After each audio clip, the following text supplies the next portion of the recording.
آپ میں ہمیشہ کہتی ہوں کہ breakfast like should be like a buffet for you نا.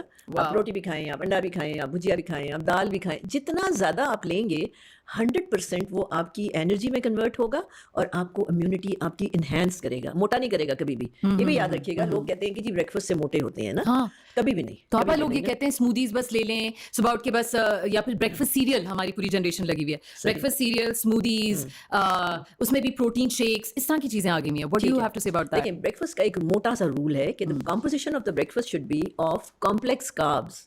کمپلیکس کاربس کیا ہوتے ہیں؟ اناج یس اینڈ پروٹینس. پروٹینس میں انڈا آ جاتا ہے, پروٹینس میں کبابز آ جاتے ہیں, پروٹین میں چیز آتا ہے, دہی آتا ہے. لیکن کہیں سے بھی اسموتھیز یا یہ پیکج سیریلز نہیں آتے, because they are not living foods, those are dead foods. Yes, you're right, ٹھیک ہے, you're right. so breakfast should always be rich in nutrients. Nutrient dense food کا concept ہے, not calorie wise. The food should be nutrient wise, it should be dense. What is by the way nutrient What dense is food? nutrient dense? Yes. Nutrient dense foods کون سی ہوتی ہیں؟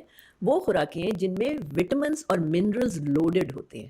اچھا, ان کو nutrient Dennis food کہتے ہیں, اور اسی پہ ہم زندہ ہیں نا. ٹھیک ہے, مطلب یہ جو فار ایگزامپل آپ ہمیشہ مجھے, مطلب اب 20 سال ہو گئے ہیں since I been having desi انڈے, because you used to tell me. تو ایون ہمارے جو فارمی انڈے اور دیسی انڈے میں بھی نیوٹرینٹس کا زمین آسمان کا اپیرنٹلی فرق ہے, رائٹ؟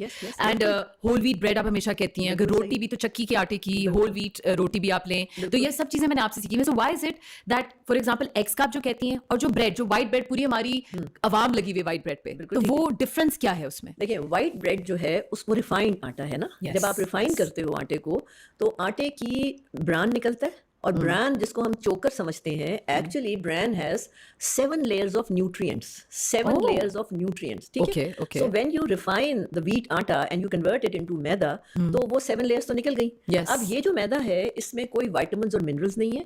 اس وائٹ بریڈ سے ڈائبٹیز ہوگی, اس وائٹ بریڈ سے موٹاپا ہے, اس وائٹ بریڈ سے بلوٹنگ ہے, اس وائٹ بریڈ سے ہارمونل ڈس آرڈر ہے, اس وائٹ بریڈ سے depressive and behavioural dish orders ہیں.